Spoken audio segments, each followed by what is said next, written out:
اور پھر اس کے بعد اس تمہید کے بعد اب دیکھیں کہ اصلی مضمون جو بیان کیا جا رہا ہے وہ کیا ہے. یا ایھا الانسان، اب تمام انسانوں سے اللہ تعالیٰ مخاطب ہیں. انسان کون ہے؟ تمام انسان. انک، بے شک آپ، قادحن، آپ سب کوشش کرنے والے ہو، الی ربک، اپنے رب کی طرف، قدحن، سخت کوشش کرنا، فملاقیہ، پھر آپ اس سے ملنے والے بھی ہو. قدحن میں ہم دیکھتے ہیں کہ کاف، دال اور ہا اس کا روٹ ہے اور اس کا مطلب ہوتا ہے سعی و مشقت، کوشش یا مسلسل جد و جہد کرنا. تو یہاں پر اللہ تعالیٰ انسانوں کی کیفیت بتا رہے ہیں کہ انسانوں کو جب اس دنیا کے اندر بھیجا گیا ہے تو بھیجنے کا مقصد یہ تھا کہ انسان کام کرے. اب اس کو جو دو راستے بتا دیے گئے تھے، تو اگر کوئی صحیح راستہ چوز کرتا ہے، اختیار کرتا ہے، تو اس میں بھی وہ مشقت کرے گا، اور اگر کوئی غلط راستہ اختیار کرتا ہے تو اس میں بھی اس کو مشقت تو کرنی ہی پڑے گی، محنت تو کرنی ہی پڑے گی. تو یہاں پر اللہ تعالیٰ نے انسانوں کے بارے میں بتا دیا کہ انسان کو جو اللہ نے پیدا کیا تو اس کو محنت کے لیے پیدا کیا، مشقت کے لیے پیدا کیا، اس کی زندگی میں کام اس کو کرنا ہے. آپ دیکھیں کہ انسان جب پیدا ہوتا ہے، انسان کا بچہ جب ماں کے پیٹ سے نکلتا ہے، اس وقت ہی وہ کوشش کرنا شروع کر دیتا ہے. اس کو دنیا میں آنے کے لیے پہلے محنت کرنی پڑتی ہے، اور اس کے بعد مختلف ادوار جو اس کی زندگی کے گزرتے ہیں، ہر دور کے اندر اس کو مشقت کے ساتھ ہی کچھ مل رہا ہوتا ہے. تو یہاں پر اللہ تعالیٰ نے انسانوں کی پیدائش کا یہاں مقصد بتا دیا کہ آپ کو جو ہے اس دنیا میں جب بھیجا گیا تو آپ انسان جو ہو محنت کرنے والے ہو، سب کوشش کرنے والے ہو، اور پھر آپ سب کا انجام کیا ہے؟ فملاقی، یعنی پھر اینڈ جو ہے وہ اللہ کی طرف ہے. اب پیدائش سے موت تک کا جو بیچ کا مرحلہ ہے اس میں انسانوں کی جو کوشش ہوگی وہ دیکھی جائے گی، کیونکہ اس دنیا کے اندر دو طرح کے انسان ہیں اور دونوں طرح کے انسانوں کی کوششیں مختلف ہیں. تو جس کی جیسی کوشش ہوگی اس کا ایسا انجام ہوگا، یعنی کوشش مختلف، انجام مختلف. تو یہاں پر اللہ تعالیٰ نے یہ بات بتا کر آگے پھر اب ہمارے لیے ڈیفائن کیا جا رہا ہے کہ یہ جو دو طرح کے لوگ ہوں گے ان کی کوششیں کیسی ہوں گی، اور جو جیسا کام کرے گا اس کا انجام اسی کے جیسا ہوگا. تو پہلا گروہ بتایا جا رہا ہے فَأَمَّا مَنْ أُوتِيَ، تو رہے وہ لوگ،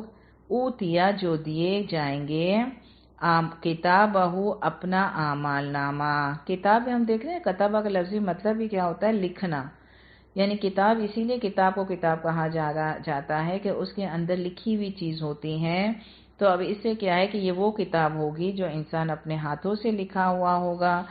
اس نے اپنے ہاتھوں سے لکھی ہوئی ہوگی، اسی لیے اس کو ہم اعمال نامہ بھی کہتے ہیں. تو یہاں پر اللہ کہہ رہے ہیں تو رہے وہ لوگ جن کو دیا جائے گا یا دیا گیا اس کا اعمال نامہ بیمینہ ہی، اس کے دانے ہاتھ میں، اس کے سیدھے ہاتھ میں.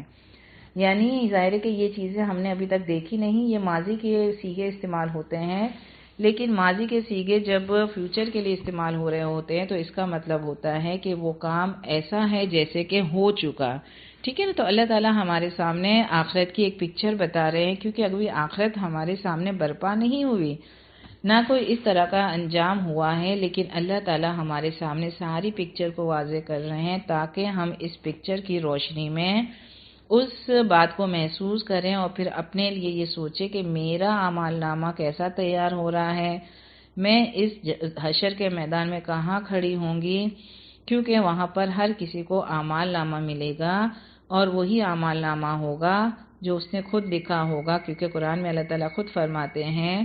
سورہ بنی اسرائیل میں آتا ہے، اللہ تعالیٰ فرماتے ہیں اقرا کتابک کفا بنفسک اليوم علیک حسیبا، پڑھو آپ اپنا اعمال نامہ، آج آپ خود کافی ہو اپنا حساب لینے کے لیے. تو یہاں پر اللہ تعالیٰ پہلے گروہ کی بات بتا رہے ہیں. یہ کون سا گروہ ہے؟ کہ اللہ کہہ رہے ہیں یہ وہ گروہ ہے کہ جس کو اس کا اعمال نامہ اس کے سیدھے ہاتھ میں دیا جائے گا. اب جب سیدھے ہاتھ میں اعمال نامہ آئے گا تو کیا ہوگا؟ فَسَوْفَ يُحَاسَبُ، تو عنقریب حساب لیا جائے گا اس سے، حساب یسیرا، حساب آسان، وَيَنْقَلِبُ، اور ظاہر کہ آسان حساب سے مراد کیا ہے جس کی ہمیں تفصیل ملتی ہے حضرت عائشہ کی ایک حدیث ہے کہ جس میں حضرت عائشہ نے نبی صلی اللہ علیہ وسلم سے پوچھا تھا کہ قرآن میں تو آتا ہے کہ سیدھے ہاتھ میں جس کا اعمال نامہ دیا جائے گا تو اس سے کیا مراد ہے؟ تو آپ نے کیا فرمایا کہ اس سے مراد یہی ہے کہ اعمال نامہ پیش ہو اور پھر اس کا آسان حساب سے مراد یہ ہے کہ اس کا اعمال نامہ دیکھا ہی نہ جائے، کیونکہ جس کا حساب لیا گیا وہ تو ہلاک ہو گیا۔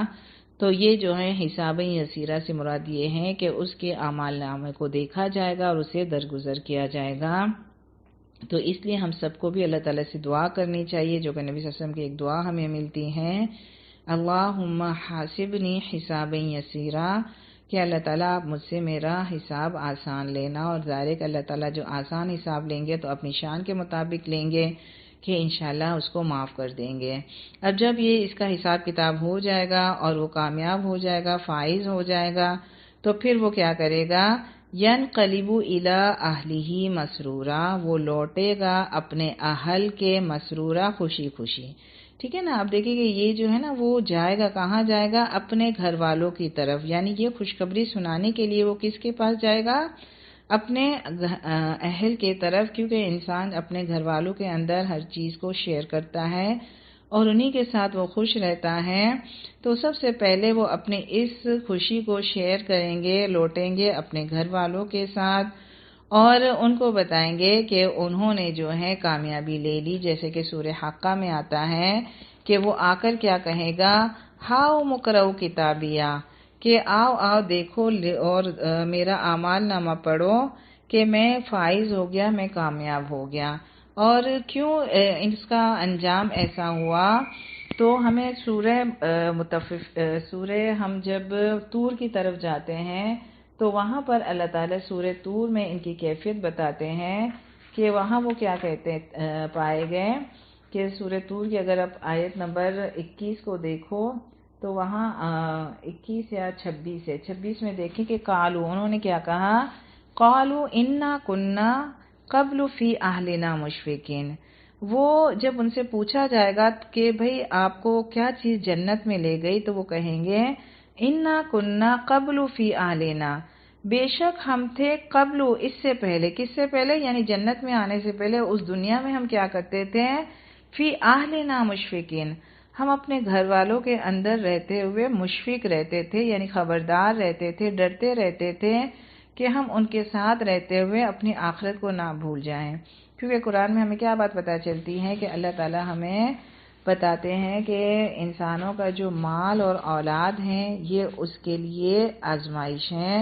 تو یہی دو چیزیں ہیں جو انسان کو اچھے عمل سے بھی روکتی ہیں، اور یہی وہ چیزیں ہیں جو انسان کو غلط کام پر بھی آمادہ کرتی ہیں۔ تو ان کے جنت میں جانے کی جو ریزن بنا کہ وہ دنیا میں رہتے تھے، فیملی کے ساتھ رہتے تھے، دیکھیں یہ جو آ رہا ہے کہ اہلہا، کہ وہ اپنے گھر والوں کے ساتھ رہتے تھے، اور پھر گھر والوں کے ساتھ رہتے ہوئے انہوں نے اپنے بھی دین کی فکر کری اور اپنے اہل کی بھی فکر کری، کیونکہ انسان جنت میں اسی کے ساتھ جائے گا نا جو اس قابل ہوگا۔ وَمَنْ صَلَحَ مِنْ آبَائِهِمْ وَأَزْوَاجِهِمْ وَذُرِّيَّاتِهِمْ، جو بھی صالح ہوں گے ان کے والدین میں سے، ان کے اولادوں میں سے، ان کے باپ دادا میں سے، جو بھی صالح ہوں گے وہ سب جنت میں جائیں گے، سب نہیں جائیں گے، یعنی جو بھی صالح ہوں گے، جنہوں نے بھی نیک اعمال کیے ہوں گے، تو ایک جیسے عمل والے لوگ ایک جگہ جمع ہوں گے۔ تو دنیا میں انہوں نے صرف اپنی جو ہے وہ نیکیوں کی فکر نہیں کری تھی، بلکہ اپنے اہل کی بھی فکر کری تھی۔ کیوں؟ اس لیے کہ انسان اپنے اہل کے ساتھ، اپنے گھر والوں کے ساتھ ہر جگہ خوشی محسوس کرتا ہے، تو دنیا میں بھی جب ہم ان کے ساتھ خوشی محسوس کرتے ہیں تو آخرت میں کیسے ایسے ہوگا کہ میں تو دنیا میں بڑی فکر اپنی کرتی رہوں، نیک بنی رہوں، لیکن میرے گھر والے جو بھی کریں میں ان کی فکر نہ کروں۔ تو یہ جو ہے یہاں پر ریزن بتایا گیا۔ اس کے برعکس اب دوسرا گروپ بتایا جا رہا ہے، وَأَمَّا مَنْ أُوتِيَ كِتَابَهُ وَرَاءَ ظَهْرِهِ، اور اس کے برعکس وہ لوگ جن کو دیا جائے گا ان کا اعمال نامہ ان کے ظہر، یعنی ان کی پیٹھوں کے پیچھے، یعنی پیٹھوں کے پیچھے سے مراد کیا ہے؟ جس کو سورہ حاقہ میں کیا کہا گیا؟ وہاں پر ایک کو اصحاب الیمین کہا گیا، تو وہاں پر دوسرے کو اصحاب الشمال کہا گیا، کہ ظاہر ہے کہ ایک محاورتاً بات ہمیں بتائی جا رہی کہ کسی کو دائیں ہاتھ میں اعمال نامہ دیا جائے گا تو کسی کے بائیں ہاتھ میں اعمال نامہ دیا جائے گا، اور مقصد کیا ہوگا کہ بائیں ہاتھ کے لوگوں کو اعمال نامہ دینا، یا وہ لوگ جو کہ اپنا ہاتھ نہیں بڑھائیں گے تو ان کے ہاتھوں کو پیچھے سے دیا جائے گا۔ تو ایک طریقے سے ایک ذلت کی بات ہو رہی ہے کہ ظاہر ہے کہ جس کا اعمال نامہ پسندیدہ نہیں ہوگا، جو بندہ ناکام ہو جائے گا، وہ اپنا ہاتھ نہیں بڑھائے گا تو اس کو اس کے پیچھے سے دے دیا جائے گا۔ اور پھر اب کیا ہوگا، اب اس کا انجام بتایا جا رہا ہے۔ دونوں کو ہم کمپیئر کریں اور پھر ہم سوچیں کہ مجھے کس جگہ پر اپنا ٹھکانہ بنانا ہے، کیونکہ آج الحمدللہ میں زندہ ہوں تو میں اپنے لیے فکر کر سکتی ہوں کہ میں کون سی جگہ جانا پسند کروں گی۔ تو یہاں پر یہ ان لوگوں کا اعمال نامہ ہے جو کہ ناکام ہو گئے، ان کو ان کے پیٹھوں کے پیچھے سے دیا جائے گا۔ اب ان کی کیفیت کیا بتائی جا رہی ہے، فَسَوْفَ يَدْعُو ثُبُورًا، پس عنقریب وہ پکارے گا ہلاکت کو، وَيَصْلَىٰ سَعِيرًا، اور وہ ڈالا جائے گا، داخل ہوگا سعیرہ بھڑکتی آگ میں۔ انہو، اب دیکھیں ان کا جو یہاں پر انجام بتایا جا رہا ہے تو اس کے پیچھے بھی دیکھیں ان کے اہل کا کردار بہت مین آ رہا ہے۔ انہو کانا فی اہلہ مسرورا، بے شک وہ تھے اپنے، یعنی وہ بندہ جو ہے، ایک کی بات ہو رہی ہے کہ بے شک وہ تھا اپنے اہل کے ساتھ مسرورا، یعنی بڑا خوش رہتا تھا۔ اس کا یہ مطلب نہیں کہ اہل کے ساتھ خوش نہیں رہنا، بلکہ اگر ہم اس کو تھوڑا سا کھولیں تو پتہ چلتا ہے کہ یہ وہ تھا جو اپنے گھر والوں کے ساتھ رہتے ہوئے اپنی آخرت کو بھول جاتا تھا، یعنی مست ہو گیا تھا دنیا کی زندگی میں۔ جیسے ابھی ہم نے پڑھا کہ مال اور اولاد انسان کی آزمائش ہے، تو وہ ان دونوں کے اندر رہتے ہوئے اپنی آخرت کو بھول کر اپنی صرف دنیا کے اندر ہی مست ہو گیا، اور اسی کے اندر جو ہے اس نے اپنے آپ کو غفلت میں ڈال رکھا، حتیٰ کہ اس کو موت آ گئی۔ تو یہ جو ہے اللہ تعالیٰ نے ریزن بتا دیے کہ دونوں کا جو ہے انجام جو ہے الگ الگ کیوں ہوا، اس لیے کہ دونوں کا عمل الگ الگ تھا۔ تو وہاں پر بار بار اللہ تعالیٰ ہمیں یاد دلا رہے ہیں کہ ہو سکتا ہے کہ دنیا میں تو آپ کو اتنا کوئی فیل نہ ہو انسانوں کے ساتھ رہتے ہوئے کہ ایک اچھا کام کر رہا ہے، ایک برا کام کر رہا ہے، دونوں ہی دنیا میں آپ کو کوئی فرق نہیں نظر آ رہا، لیکن آخرت میں کیا ہوگا، آخرت میں انسانوں کے اعمالوں کا دار و مدار اس کے کاموں پر ہوگا، یعنی انہوں نے جو اعمال کیے ہوں گے اس پر ان کے نتیجے برآمد ہوں۔ اب ان دو گروہ کی بات کرنے کے بعد اللہ تعالیٰ کیا کہہ رہے کہ انہو ظن، اب یہ جو بعد والا گروہ تھا نا جو اپنے گھر کے اندر، گھر والوں کے اندر مسرورہ، یعنی وہ غفلت کا شکار ہو کر وہ اپنے آخرت کو بھول گیا تھا، تو اس کی کیفیت کیا بتائی گئی کہ انہو ظن، کہ بے شک اس نے یہ گمان کیا تھا، اللن یحور، یہ کہ ہرگز نہیں وہ لوٹے گا۔ حارہ یحورو اس کا مطلب ہوتا ہے ایک حالت سے دوسری حالت میں تبدیل ہو جانا، کیونکہ انسان جو ہے نا گھوم پھر کر پھر وہ اپنی اصلی حالت پہ چلا جائے گا، یعنی جہاں سے وہ آیا تھا، جب پیدا ہوا تھا تو آیا تھا اس دنیا میں، اب پھر اس کو اس دنیا سے جانا ہوگا۔ تو اب یہ جو ہے نا وہ اپنی واپسی کو بھول گیا تھا، اسی لیے اس دنیا کی زندگی کو غفلت میں گزار دیا۔ حالانکہ اللہ تعالیٰ کہہ رہے ہیں کہ بلا، ہاں ہاں کیوں نہیں، یعنی ایسا نہیں تھا، بلکہ کیا تھا، یہ اس کی غفلت تھی۔ ان ربہ، بے شک اس کا رب، کان بہ بصیرا، وہ تھا اس کو دیکھنے والا، یعنی ایسا نہیں تھا کہ دنیا میں کوئی اس کو واچ نہیں کر رہا تھا۔ اور انسان کی یہ کیفیت کب ہوتی ہے، جب وہ اپنے آپ کو اللہ کی کتاب سے دور رکھتا ہے تو دنیا کی زندگی اس کو اتنا مصروف کر لیتی ہے کہ پھر وہ آخرت کو بھول جاتا ہے۔ دنیا کی مشغولیات، دنیا کی مصروفیات، ایک کے بعد ایک کام، ایک کے بعد ایک اسٹیج، ہر اسٹیج کے اندر انسان کے پاس اتنے کام ہوتے ہیں کہ وہ سمجھتا ہے کہ اس سے زیادہ کوئی مصروف نہیں اور اس سے زیادہ کسی اور کے مسئلے ہیں ہی نہیں۔ تو یہ جو ہے نا اصل میں انسان کی اللہ کی کتاب سے دوری ہوتی ہے، جو انسان کو دنیا میں اتنا مصروف کر دیتی ہے کہ وہ اپنی واپسی کے سفر کو بھول جاتا ہے یا پھر اس کو ٹالتا رہتا ہے کہ جب آئے گی تو دیکھی جائے گی۔ تو یہ جو ہے اللہ تعالیٰ یہاں پر یاد دہانی کروا رہے ہیں کہ ایسا کچھ نہیں ہے، بلکہ کیا ہے اس کا رب اس کو واچ کر رہا تھا۔ اب مزید آگے پھر 3 قسمیں کھا کر کچھ وہی بات بتائی جا رہی، اس بات کو دوسرے طریقے سے سمجھایا جا رہا ہے۔ فلا اقسم، پس نہیں میں قسم کھاتا ہوں، بالشفق کی، شفق کی۔ اب یہ جو لا یہاں پر آیا ہے تو جیسے ہم نے پہلے بھی سمجھا تھا کہ یہ لام جو ہے یہ لام نہ زائد ہوتا ہے نہ قسم کی نفی کے لیے ہوتا ہے، بلکہ یہ پہلے سے جو مخاطب ہوتے ہیں جو کسی بات کو بیان کر رہے ہوتے ہیں تو ان کے اس باطل زعم کی نفی کے لیے یہ لا آ رہا ہوتا ہے، یعنی ان کے اس بات کی تردید کی جا رہی ہوتی ہے کہ جو نہیں مان رہے ہوتے ہیں، تو جیسے ہم کہتے ہیں نہیں ایسا نہیں بلکہ ایسا ہے، تو یہ لام جو ہے وہ اسی کی تردید کے لیے آیا۔ اب اللہ تعالیٰ کہہ رہے ہیں کہ میں قسم کھا رہا ہوں کس کی؟ بالشفق کی، شفق کی، ہے نا۔ شفق کیا ہوتی ہے؟ شفق اس سرخی کو کہتے ہیں جو غروب آفتاب کے فوراً بعد افق پر نمودار ہوتی ہیں، اور جب تک یہ باقی رہتی ہیں اس وقت سرشام ہے، اور پھر آہستہ آہستہ یہ غائب ہو جاتی ہیں اور رات دنیا پر اپنا قبضہ جما لیتی ہیں۔ تو اللہ تعالیٰ یہی دیکھیں کہ یہ شفق اس بات کی گواہ ہے کہ ایک اور دن چلا گیا، ٹھیک ہے نا۔ تو یہ ساری دیکھیں اللہ تعالیٰ گواہی میں وہی اپنی کائنات کو پیش کر رہے ہیں۔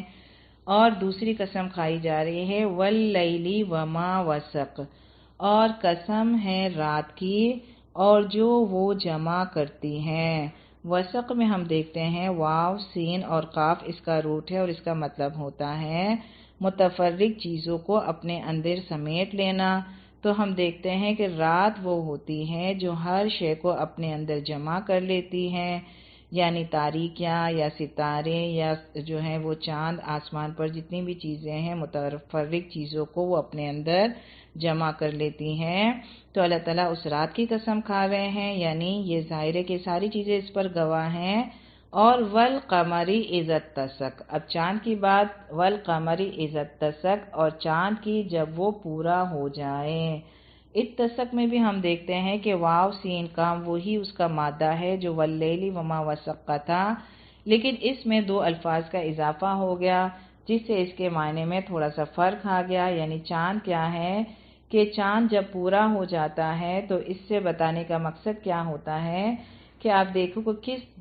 طرح درجے بدرجے اس کو چڑھائی چڑھنی پڑتی ہے، یعنی اس کے اختیار میں کچھ نہیں ہوتا،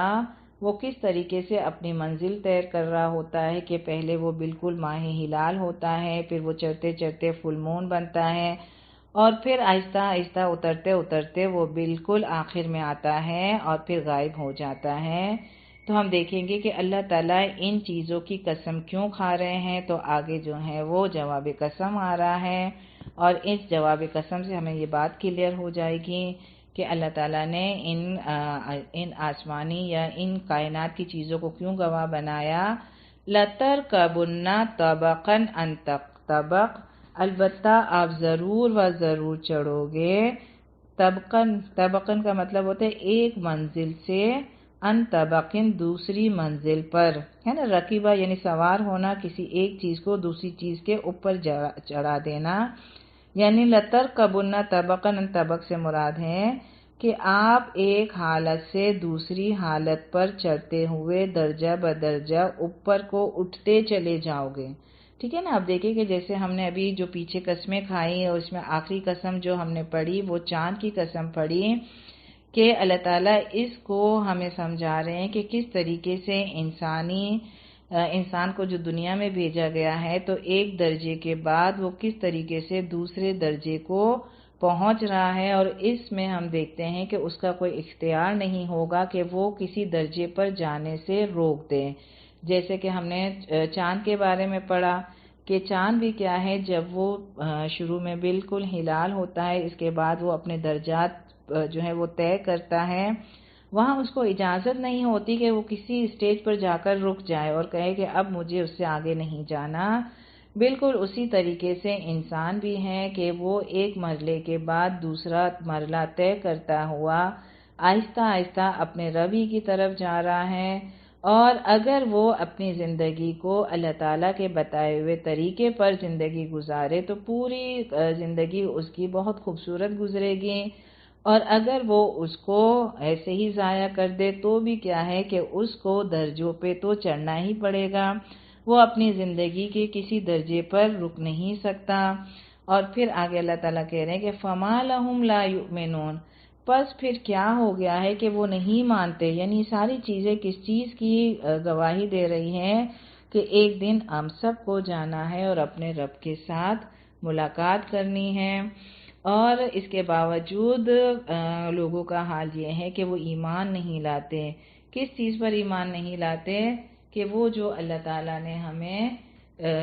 یہ کتاب دے دی ہے اور اس کے ذریعے سے جو اعمال بتائے ہیں، تو ہمارے اعمال اس بات کی گواہی دے رہے ہیں کہ ہم نے جانا ہے یا نہیں جانا، کیونکہ جس نے کسی چیز کو، کسی کام کو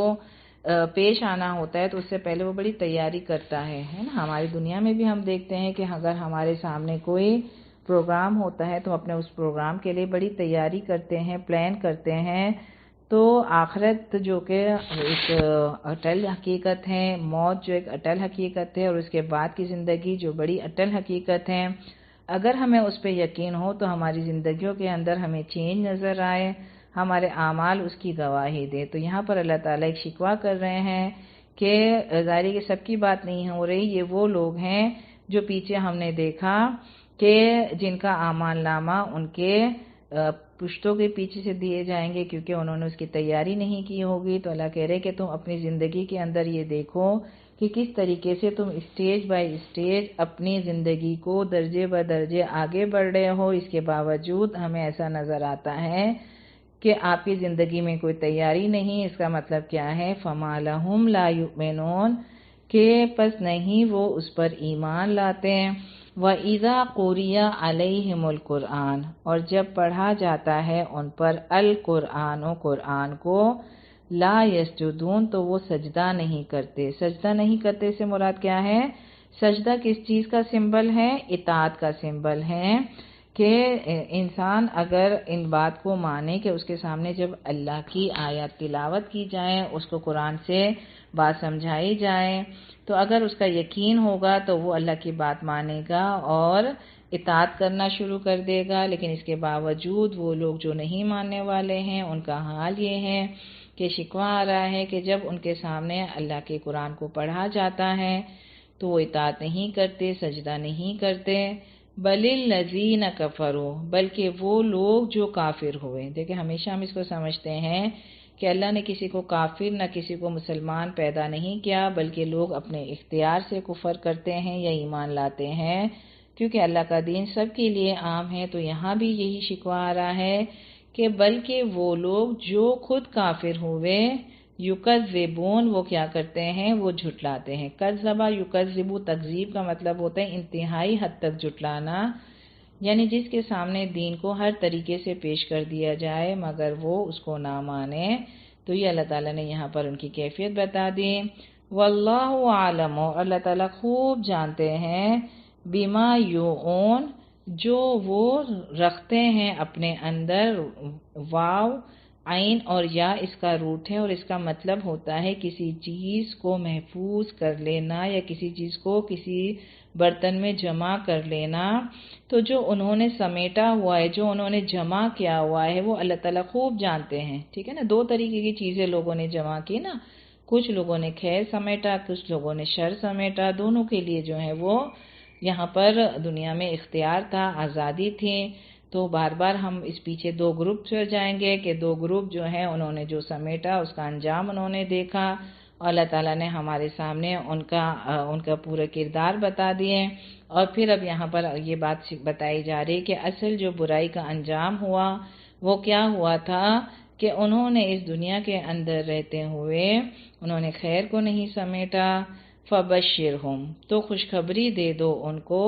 بعذاب علیم، دردناک عذاب کی، الا الذین، سوائے وہ لوگ۔ ٹھیک ہے نا، اب دیکھیں کہ سب کے لیے عذاب علیم نہیں ہوگا۔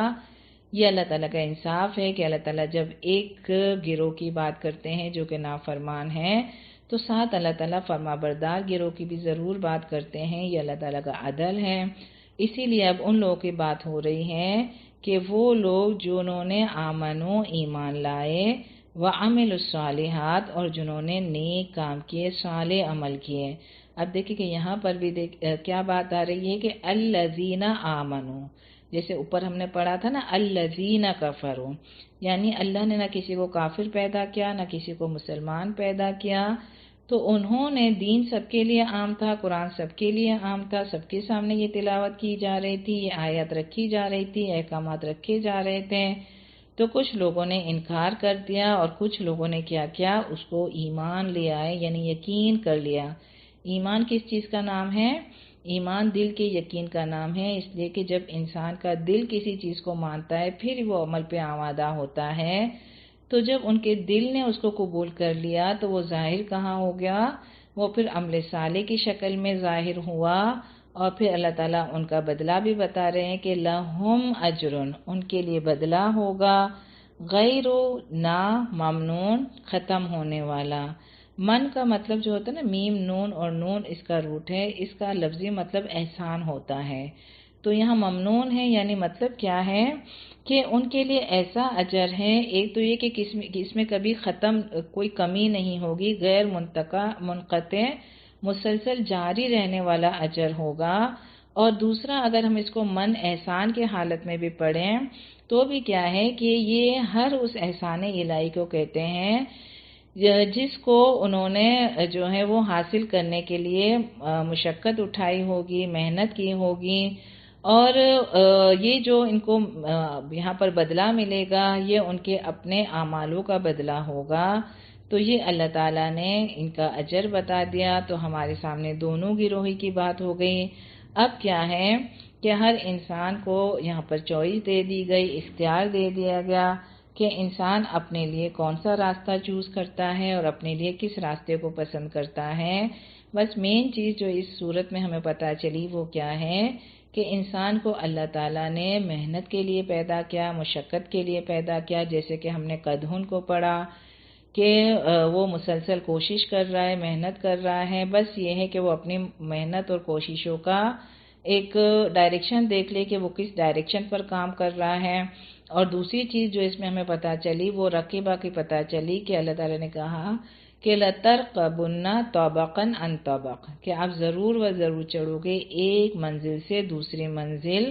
یعنی انسان اپنی اس زندگی کو روک نہیں سکتا، اس کو اسٹیج بائی اسٹیج، درجے بائی درجے آگے جانا ہے، اور ایک دن ہوگا کہ جب اپنے رب سے ملاقات کرے گا۔ تو بس اللہ تعالیٰ سے ہم دعا کرتے ہیں آخر میں کہ اللہ تعالیٰ ہمیں صحیح کوشش کرنے والا بنا دے،